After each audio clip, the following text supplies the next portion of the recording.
Hello दोस्तों, कैसे हैं आप लोग। दोस्तों, जैसा आप लोगों ने प्रीवियस वीडियो में कमेंट किया था, मैं आप लोगों के लिए एक कंप्लीट एजुकेशनल वीडियो लेके आया हूं on ETF which is exchange traded funds. दोस्तों, मेरा नाम है अभिषेक सिक्का। मैं हूं एक full time trader and investor और मैं आप लोगों को वेलकम करता हूं अपने educational channel students of market में।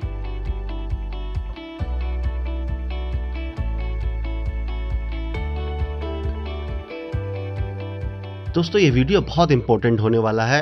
ईटीएफ एक बहुत अच्छा इन्वेस्टिंग टूल है। ईटीएफ्स को हम बीस के नाम से भी जानते हैं। बीस मतलब होता है बेंचमार्क एक्सचेंज ट्रेडेड स्कीम। पहले हम बीस की टर्मिनोलॉजी समझते हैं, इसकी फुल फॉर्म समझते हैं, फिर इसकी एक्सप्लेनेशन में जाएंगे। बीस मतलब benchmark exchange traded schemes. Okay, so B से होता है benchmark. Benchmark stand for comparison. आप लोगों को मैं एक एग्जांपल समझाता हूँ। एक रोड पे कार चल रही है और वो कार चल रही है 100 की स्पीड पे। आप क्या कहेंगे उस स्पीड को? Is it a average speed, is it a high speed और ओवर स्पीडिंग, और it is under speed? So depend करता है कि बेंचमार्क क्या है। उस रोड का बेंचमार्क होगा जो उस रोड की स्पीड लिमिट तय होगी। अगर वो इनसाइड द सिटी कार चल रही है तो वहाँ मेरे हिसाब से स्पीड होगी 50-60 किलोमीटर पर आवर की स्पीड लिमिट होगी। वहाँ पे 100 किलोमीटर जाना मतलब ओवर स्पीडिंग करना है। आप एक हाईवे पे चल रहे हैं तो हाईवे पे जो स्पीड रहती है वो रहती है 80-90-100 के आसपास। तो मतलब आप एक एवरेज स्पीड से चल रहे हैं, आप बेंचमार्क के बराबर चल रहे हैं। और वहीं अगर आप फ्री वे पे चल रहे हैं जहाँ पे स्पीड की लिमिट है 120 किलोमीटर, 130 किलोमीटर और 150 किलोमीटर पर आवर तक, तो वहाँ पे आप लो स्पीड में चल रहे हैं, आप बेंचमार्क से नीचे चल रहे हैं। तो बेंचमार्क होता है एक कंपैरिजन। हमारी इंडस्ट्री में, हमारी स्टॉक मार्केट में, इन्वेस्टिंग में निफ्टी 50 को बेंचमार्क माना जाता है। कई लोग निफ्टी 500 को बेंचमार्क मानते हैं, कई लोग निफ्टी 100 को बेंचमार्क मानते हैं। मतलब हम कंपेयर करते हैं। अगर हमने निफ्टी का कोई स्टॉक ले रखा है, मान लीजिए हमने रिलायंस में इन्वेस्ट कर रखा है, और निफ्टी अगर 1% की स्पीड से ग्रो कर रहा है, 2% की स्पीड से ग्रो कर रहा है, और रिलायंस अगर 3 या 4% की स्पीड से ग्रो कर रहा है, तो हम कहेंगे कि हमारा स्टॉक बेंचमार्क को बीट कर रहा है। वहीं अगर निफ्टी के बराबर ही ग्रो कर रहा है रिलायंस, तो हम कहेंगे कि एवरेज स्पीड से चल रहा है। अगर निफ्टी ग्रो कर रहा है और रिलायंस ग्रो नहीं कर रहा है, तो हम कहेंगे कि हमारे बेंचमार्क को बीट नहीं कर पा रहा है स्टॉक, मतलब स्टॉक में कुछ कमी है। तो इस तरह से बेंचमार्क से कंपैरिजन किया जाता है और इसी को कहते हैं बेंचमार्क। नेक्स्ट होता है एक्सचेंज। एक्सचेंज का मतलब आप सब लोग समझते हैं, एनएससी और बीएससी, जहाँ पे सौदे होते हैं। एक्सचेंज मतलब लेन देन, जहाँ पर हम शेयर्स खरीदते और बेचते हैं, विच इज़ एक्सचेंज। ट्रेडेड मतलब जहाँ पे ट्रेड हो सके। ट्रेड मतलब लेन देन हो सके, मतलब जो ये स्कीम है, जो ये बीज है, इनका लेन देन हो सके ओपन मार्केट में। मतलब मैं आपसे खरीद सकूं, आप मुझसे खरीद सकें, बायर सेलर से खरीद सकें, सेलर्स बायर्स को बेच सकें। लास्ट में आता है स्कीम, जिसका मतलब होता है प्रिपेयर्ड प्लान। मतलब ये जो ईटीएफ है या बीज है, ये एक प्लान, एक स्कीम के तहत लॉन्च होते हैं। इन्हें एक्सचेंज एक स्कीम के तहत लॉन्च करती है कि इसमें कौन से स्टॉक्स रहेंगे और उनकी परफॉर्मेंस कैसे मेजर होगी, इनकी कॉस्ट क्या रहेगी, एक्सपेंस रेशियो क्या रहेगा। मतलब जैसे कि म्यूचुअल फंड स्कीम्स होती हैं, उसी तरह से ईटीएफ भी एक स्कीम की अंडर ही आता है। तो इसलिए यहाँ पे इसका नाम कंप्लीट निकल कहते हैं बीज और ETF which is exchange traded funds. I hope आप लोग बेसिक टर्मिनोलॉजी समझ गए होंगे। ईटीएफ एक्सचेंज ट्रेडेड फंड, और उसका दूसरा नाम होता है बीज which is benchmark exchange traded scheme. एक ही बात है, कंफ्यूज नहीं होना है। कोई बीस की बात करे, ईटीएफ की बात करे, एक ही बात है। चलिए इसको मैं किस तरह से पढ़ता हूँ, मैं किस तरह से समझता हूँ, इसके बारे में समझते हैं हम। मैं देखता हूँ ईटीएफ्स को as stock plus mutual funds. वो आप लोग कहेंगे सर ये क्या बात हो गई, स्टॉक भी और म्यूचुअल फंड भी। हाँ, ये कुछ इसी तरह काम करता है, इसलिए बहुत अट्रैक्टिव है और मैं इसमें हमेशा इन्वेस्टेड रहता हूँ। अब मैंने इसे स्टॉक क्यों कहा, इसके कुछ रीजंस हैं। पहली बात, ये स्टॉक की तरह एक्सचेंज पे बाय एंड सेल किया जा सकता है। अगर आप कोई म्यूचुअल फंड लेते हैं तो आप किसी एक्सचेंज पे उसे बाय या सेल नहीं कर सकते हैं, वो तो आपको फंड हाउस से ही लेना पड़ता है और फंड हाउस को ही वापस सेल करना होता है। लेकिन जो ETF होते हैं वो एक्सचेंज पे लिस्टेड होते हैं, जैसे एक कोई शेयर लिस्टेड होता है रिलायंस, HDFC, TCS, इन्फोसिस, उसी तरह से एक्सचेंज पे ETF लिस्टेड होते हैं और वहीं पे एक्सचेंज पर हम इसे बाय भी कर सकते हैं और सेल भी कर सकते हैं सेकेंडरी मार्केट में। मतलब आप मेरे से बाय कर रहे हैं, मैं आपको सेल कर रहा हूँ, जैसा हम स्टॉक के साथ करते हैं। दूसरा डिफरेंस, ETF का प्राइस स्टॉक्स की तरह फ्लक्चुएट होता रहता है through out the day. Mutual fund में क्या होता है, म्यूचुअल फंड में एक NAV होती है।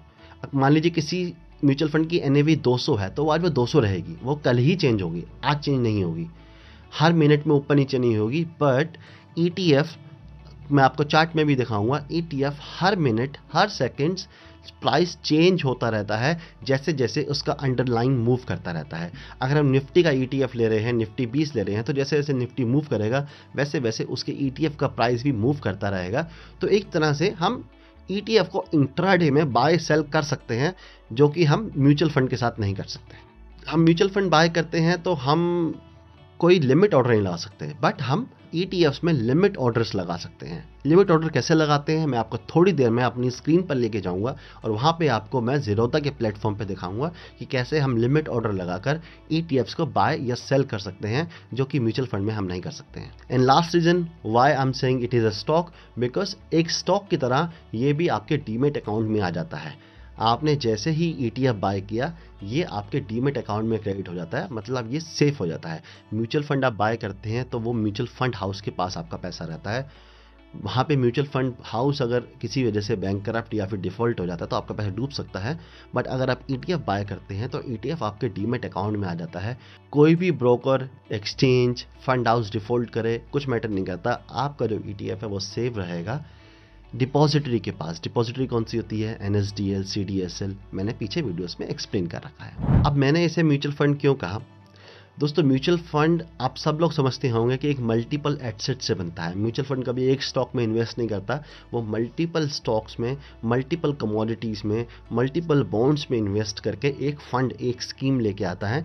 उसी तरह से ETF भी किसी एक स्टॉक का ETF नहीं होता, मल्टीपल स्टॉक्स, मल्टीपल बॉन्ड्स या मल्टीपल कमोडिटीज़ का एक पूरी स्कीम होती है, जिसमें आप ओवरऑल इन्वेस्ट करते हैं लाइक अ म्यूचुअल फंड। इसलिए मैंने इसको म्यूचुअल फंड कहा है। अगर आप लोगों को दोस्तों म्यूचुअल फंड के बारे में नहीं पता है तो ये वीडियो म्यूचुअल फंड की सीरीज़ का ही पार्ट है।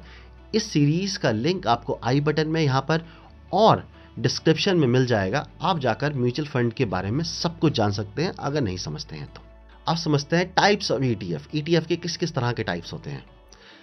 देखिए दोस्तों, there are different type of ETFs। मैं यहाँ कुछ इंपॉर्टेंट ETFs की बात करूँगा, जैसे इंडेक्स ETFs। इंडेक्स ETF क्या होता है, जहाँ पे किसी इंडेक्स के ETFs निकलते हैं, लाइक निफ्टी 20। निफ्टी हमारा इंडेक्स है, उसका ETF आ जाता है। सेक्टोरल ETF, जैसे कि सेक्टर्स के ETF होते हैं। बैंक बीज, IT बीज, बैंक बीज हो गया बैंकिंग सेक्टर का ETF, IT बीज हो गया IT सेक्टर का ETF। उसके बाद गोल्ड ETF होते हैं लाइक गोल्ड बीज। बॉन्ड ETF होते हैं लाइक भारत बॉन्ड्स।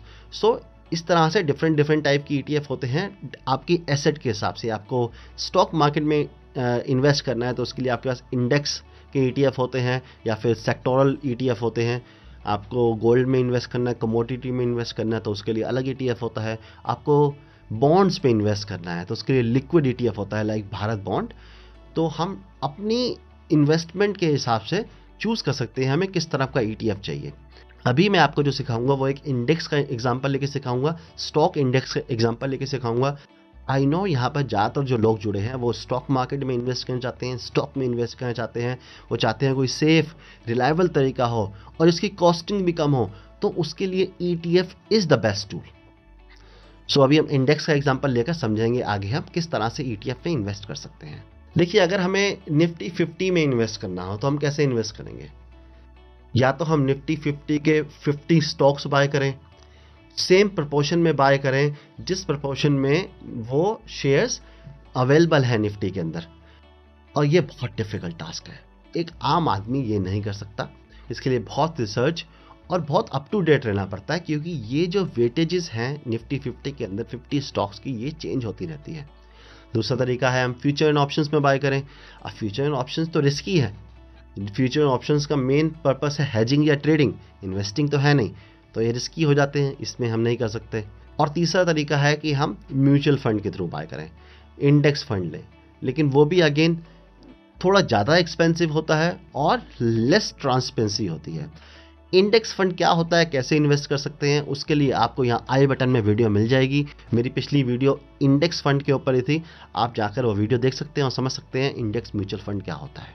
नाउ अगर हमें निफ्टी 50 में इन्वेस्ट करना है, सबसे आसान, सेफ और इकोनॉमिकल चीपर तरीका है ETFs को बाय करना, निफ्टी 20 को बाय करना। अब आपको लग रहा होगा कि मुझे अगर निफ्टी ETF बाय करने हैं तो निफ्टी चल रहा है 19,100 पे, अगर मुझे 100 यूनिट बाय करने हो तो मुझे क्या 1,91,000 खर्च करने पड़ेंगे?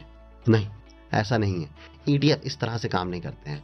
चलिए इसमें ज़्यादा समय व्यर्थ नहीं करते हैं, सीधा स्क्रीन पे चलते हैं, ज़ीरोधा के प्लेटफॉर्म पे चलते हैं और वहाँ पे समझते हैं हम कैसे बाय कर सकते हैं निफ्टी ETFs को, कैसे वो एक स्टॉक की तरह परचेज होकर हमारे डीमेट अकाउंट में आ जाता है और कैसे हम उसमें लिमिट ऑर्डर लगाकर बाय या सेल कर सकते हैं। मैं अपनी स्क्रीन रिकॉर्डिंग ऑन कर लेता हूं दोस्तों। तो दोस्तों यहाँ पे आप देख रहे हैं ये मेरी होल्डिंग्स है और इसमें आप देखेंगे IT20 और लिक्विड ETF है। IT20 हो गए जो मैंने IT सेक्टर में इन्वेस्ट कर रखा है, मैंने एक सेक्टोरल इंडेक्स में इन्वेस्ट कर रखा है, तो मैंने IT इंडेक्स में इन्वेस्ट कर रखा है। उसके मेरे कुछ रीज़न है, मैंने क्यों इन्वेस्ट किया है, कम इन्वेस्ट किया है, डिपेंड करता है बहुत सारी चीज़ों के ऊपर। और मैंने लिक्विड ETF मतलब जो बॉन्ड्स होते हैं ऑलमोस्ट कांस्टेंट रहते हैं, इनका प्राइस ऑलमोस्ट 1000 पे ही रहता है ऑल द टाइम, तो मैंने उसमें इन्वेस्ट कर रखा है। तो मैंने 2 तरह की इन्वेस्टमेंट कर रखी है और ये मेरे डीमेट अकाउंट के अंदर है। अब देखते हैं हम कैसे इन्वेस्ट कर सकते हैं। हमें निफ्टी 20 में इन्वेस्ट करना है, हम सिंपल लिखेंगे यहाँ पे निफ्टी 20, निफ्टी बी करेंगे, निफ्टी 20 आ जाएगा। निफ्टी 20 ऑलरेडी मैंने यहाँ पे रख रखा है, तो यहाँ पे हम देखेंगे निफ्टी 20 का चार्ट खुलकर हमारे सामने आ गया है। अब ये चार्ट आप देख रहे हैं तो ये पर डे का चार्ट है, जैसे जैसे निफ्टी ग्रो कर रहा है वैसे वैसे निफ्टी 20 ग्रो करता है। मैं यहाँ पे मंथली चार्ट कर देता हूँ, तो मंथली चार्ट देख के देखेंगे तो अगर आप लोगों ने निफ्टी 20 में इन्वेस्ट किया होता तो आपका पैसा लगातार ग्रो होता जा रहा होता, कभी भी पैसा डाउन टर्न नहीं लिया है। बीच में हिकअप्स आए हैं, जैसे ये कोरोना टाइम का एक हिकअप है, थोड़ा सा डाउन मूव आया था, बीच बीच में ये यूक्रेन रशिया वॉर के टाइम की बात है। But overall long term investment देखेंगे तो आपको यहाँ पर दिखेगा कि आपकी जो मनी है, जो आपकी इन्वेस्टमेंट है, वो लगातार ग्रो ही हो रही है। तो इट्स अ गुड इन्वेस्टमेंट। अगर आप निफ्टी में इन्वेस्ट करते हैं, आप समझते हैं कि इंडियन इकोनॉमी आगे जाकर बढ़ने वाली है, आप इंडियन इकोनॉमी पे ट्रस्ट करते हैं, तो आप निफ्टी में इन्वेस्ट कर सकते हैं। और निफ्टी में इन्वेस्ट करना है तो आपके लिए निफ्टी ETF से बढ़िया कुछ नहीं है। आपको लगता है नहीं निफ्टी से बढ़िया परफॉर्म बैंक्स करेंगे, तो आप यहाँ पे बैंक 20 है, ये आप बैंक्स में इन्वेस्ट कर सकते हैं। आपका पैसा देश के टॉप 12 बैंक में इन्वेस्ट हो जाएगा। टॉप 50 कंपनीज निफ्टी के अंदर है। अब उसके बाद 50 कंपनी लाइन में भी है।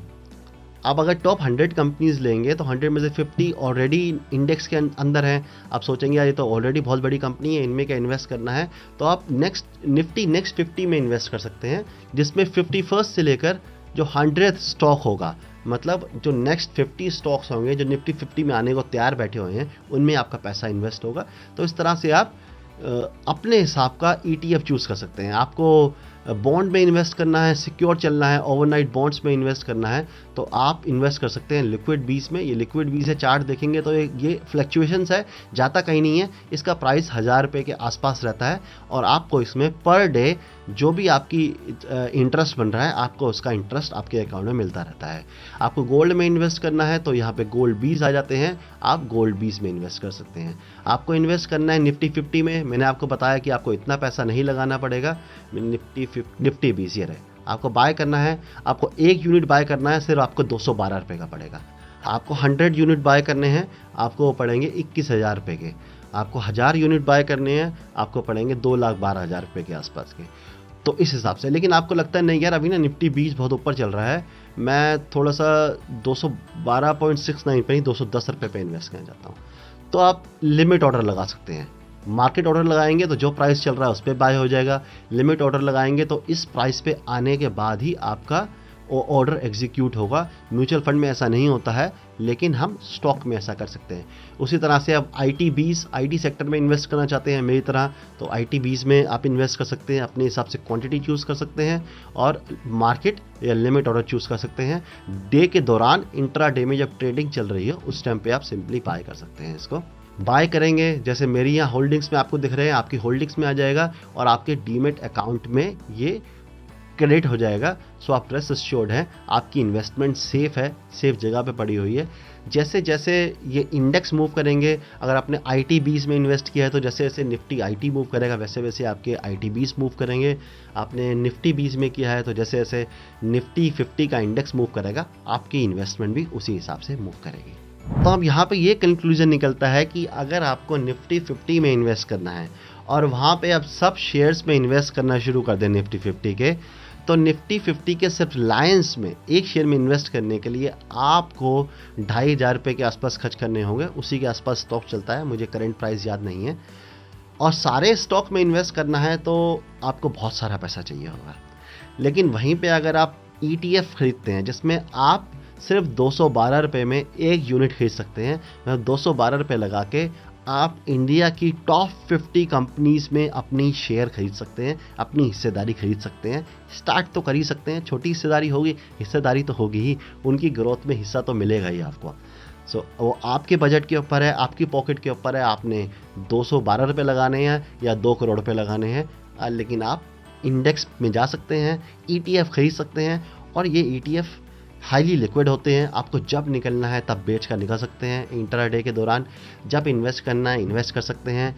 इनमें इन्वेस्ट करने के बाद, ETF में इन्वेस्ट करने के बाद, चाहे वो लिक्विड ETF हो या IT ETF, मैंने IT 20 या लिक्विड 20 दिखाया आपको ऊपर अकाउंट में अपने, सो उनको मैं प्लेज कर देता हूँ। प्लेज करने पे मुझे एक अच्छा मार्जिन मिल जाता है और उस मार्जिन से मैं इंट्राडे में ऑप्शन सेलिंग करता हूँ। तो ये मेरा तरीका है कि मेरा पैसा इन्वेस्टेड है, मैं ट्रेडिंग से ऑप्शन सेल करके एक रेगुलर इनकम बनाता हूँ, और साथ साथ जैसे जैसे ये IT सेक्टर ग्रो करेगा, निफ्टी ग्रो करेगा, तो मेरा पैसा वहाँ ग्रो होता रहेगा इन ETFs के अंदर। प्लस मैंने जो बॉन्ड्स में इन्वेस्ट कर रहा है उससे मुझे रेगुलर इंटरेस्ट मेरे अकाउंट में हर डे आता रहता है। तो एक ही पैसे को मैंने मल्टीपल जगह यूज़ कर रखा है और उससे मल्टीपल जगह काम ले रहा हूँ। इसी तरह से एक ट्रेडर और एक इन्वेस्टर को सोचना चाहिए। आप सोचेंगे कि एक पैसे को एक जगह लगाकर कमा लेंगे तो बहुत मुश्किल है, क्योंकि ट्रेडिंग एक रिस्की बिजनेस है, स्टॉक मार्केट एक रिस्की बिजनेस है। यहाँ पे हिकअप्स आते रहते हैं, अप्स एंड डाउन्स चलते रहते हैं। तो आपको पैसे को इस तरह से डाइवर्सिफाई करना पड़ता है, एक ही सेट ऑफ अमाउंट को मल्टीपल एसेट क्लास में डाइवर्सिफाई करना पड़ता है, ताकि आपकी कहीं ना कहीं से एक इनकम सोर्स बनता रहे।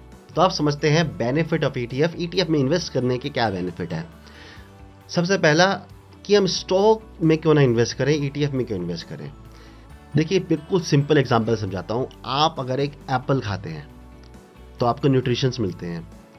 न्यूट्रिशंस आपको विटामिन भी मिलेंगे, कैल्शियम भी मिलेगा, कार्ब्स भी मिलेगा, पोटेशियम भी मिलेगा। लेकिन अगर आप उसकी जगह एक पूरा फ्रूट बॉल खाते हैं, मतलब पूरा फ्रूट सैलेड खाते हैं जिसमें डिफरेंट फ्रूट होंगे, तो आपको जो कमियां एप्पल में रह जाएगी, जो न्यूट्रिशन एप्पल से नहीं मिल पाएंगे, वो न्यूट्रिशन आपको पूरे फ्रूट बॉल में सारे न्यूट्रिशन मिल जाएंगे। देखिए, बेनिफिट है एप्पल खाने का। अगर आपको कोई पर्टिकुलर तरह का डिफिशिएंसी है, आपको उसी तरह का न्यूट्रिशन चाहिए, तो वो एप्पल में ज़्यादा हो सकता है और एप्पल से मिल सकता है। लेकिन आपको अगर अपनी ओवरऑल हेल्थ को बढ़िया रखना है, अगर आपको सारे न्यूट्रिशन चाहिए, आपको डेली हेल्थ को प्रॉपर रखना है, तो आपको फ्रूट बॉल खाना चाहिए, एप्पल नहीं खाना चाहिए। एप्पल खाना चाहिए, मैं ये नहीं कह रहा कि नहीं खाना चाहिए, बट सिर्फ एप्पल नहीं खाना चाहिए, पूरा फ्रूट बॉल खाना चाहिए, जिसमें डिफरेंट काइंड के आपके फ्रूट्स होंगे और आपको ओवरऑल बेनिफिट मिलेगा। इसी तरह से जब आप इन्वेस्ट करते हैं, आप प्रॉपर फंडामेंटल एनालिसिस नहीं कर सकते, आप एक स्टॉक में इन्वेस्ट करके फंस सकते हैं। एक स्टॉक कभी भी जीरो हो सकता है, चाहे वो कितनी बड़ी कंपनी हो, कभी भी डिफ़ॉल्ट हो सकती है, बैंकरप्ट हो सकती है। लेकिन अगर आप ETF में इन्वेस्ट करते हैं, निफ्टी 50, IT 20, बैंक 20 में, तो कोई भी ETF ज़ीरो नहीं हो सकता, कोई भी इंडेक्स ज़ीरो नहीं हो सकता।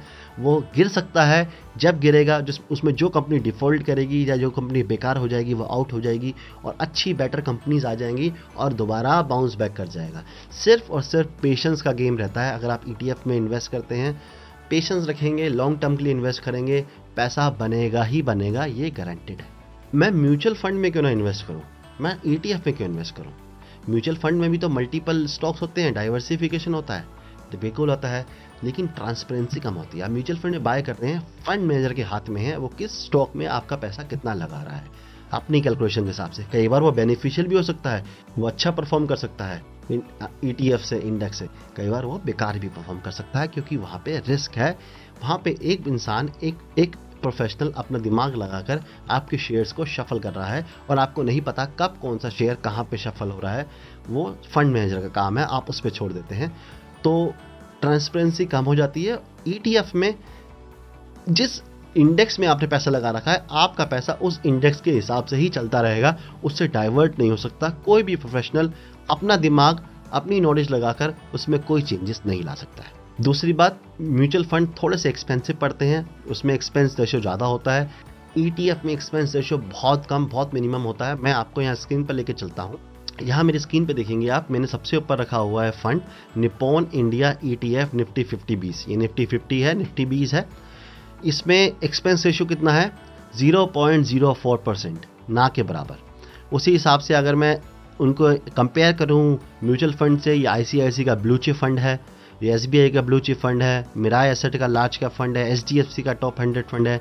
यहाँ पे आपका एक्सपेंस रेशियो है 1.58, 1.5, मतलब 1.5% के आसपास आपका एक्सपेंस रेशियो है, जो कि बहुत बहुत बहुत ज़्यादा है। अगर आप निफ्टी 50 के 20 में इन्वेस्ट करते हैं, आप एक लॉन्ग टर्म इन्वेस्टमेंट है, तो ये जो 1.5-1.59% देख रहे हैं, ये बहुत बड़ा डिफरेंस क्रिएट करता है लॉन्ग टर्म में जाकर। लाखों रुपए का डिफरेंस क्रिएट होता है। अगर आपको इस चीज़ को समझना है तो यहाँ पे आप मेरी वीडियो देख सकते हैं, आई बटन में लिंक मिल जाएगा आपको इस वीडियो का, how mutual funds make money. यहाँ मैंने एक्सप्लेन किया है कि कैसे इस एक्सपेंस रेशियो से शॉर्ट टर्म में तो बहुत कम दिखता है, लेकिन लॉन्ग टर्म में 25 से 30 लाख रुपए का डिफरेंस आ जाता है आपकी टोटल रिटर्न ऑन इन्वेस्टमेंट, 25 से 30 लाख रुपए का। आप जाकर इस वीडियो को देखिए, वहाँ पे मैंने कैलकुलेशन के साथ समझाया है आपको। ओके, रिटर्न देख लेते हैं। एक्सपेंस रेशियो तो कम है, रिटर्न में कोई फर्क नहीं है। हमें निफ्टी 20 में 14.07%, 5 साल का रिटर्न कंपेयर कर रहा हूँ मैं, 5 साल में। वहीं पे ब्लू चिप फंड में 14.04, 14.49, 14.18, 12.72, 13.27, मतलब या तो निफ्टी 20 के आसपास के रिटर्न है या निफ्टी 20 से थोड़े कम रिटर्न है। निफ्टी 20 को कोई ज़्यादा तगड़ा बीट नहीं किया है किसी म्यूचुअल फंड में इस चार्ट के अंदर, तो मतलब आपको रिटर्न ऑन इन्वेस्टमेंट सेम ही मिल रहा है निफ्टी 20 में इन्वेस्ट कर म्यूचुअल फंड के बराबर, लेकिन आपका खर्चा कम लग रहा है। मतलब ये इस तरह से हो गया कि आपके साथ वाला बंदा मूवी देख रहा है 200 रुपये की टिकट लेकर सेम तरह की सीट पर बैठकर, और आप 150 रुपये की टिकट लेकर सेम तरह की सीट पर बैठ के मूवी देख रहे हैं। ये फंड है म्यूचुअल फंड और ETF के अंदर, यही डिफरेंस निकल के आता है। लास्ट बेनिफिट है हेजिंग।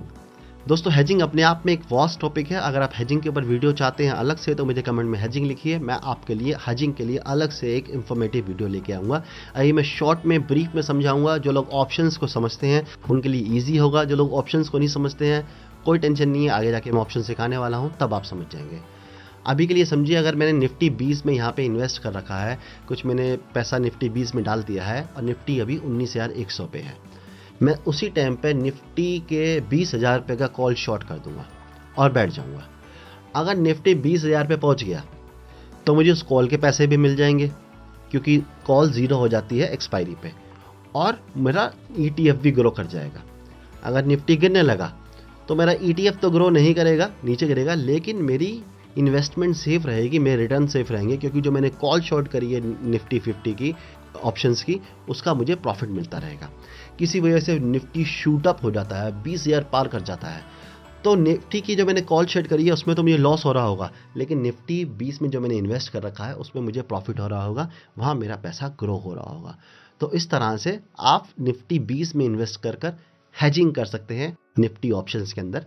ये एक तरह की ट्रेडिंग और इन्वेस्टमेंट स्ट्रैटेजी है। अगेन, इसके ऊपर आपको वीडियो चाहिए तो मुझे कमेंट कीजिए, मैं इसके ऊपर एक डिटेल्ड वीडियो लेकर आऊँगा आप लोगों के लिए।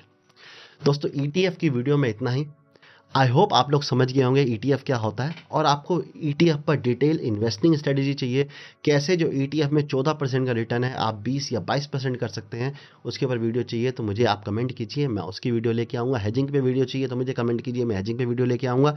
वीडियो कैसा लगा, आपको सीखने को मिला है तो मुझे कमेंट करके बताइए। वीडियो को लाइक जरूर कर दीजिएगा, चैनल को सब्सक्राइब नहीं किया है तो सब्सक्राइब कर दीजिएगा। Thank you so much for your time. Have a nice day हेड। Tata, bye bye.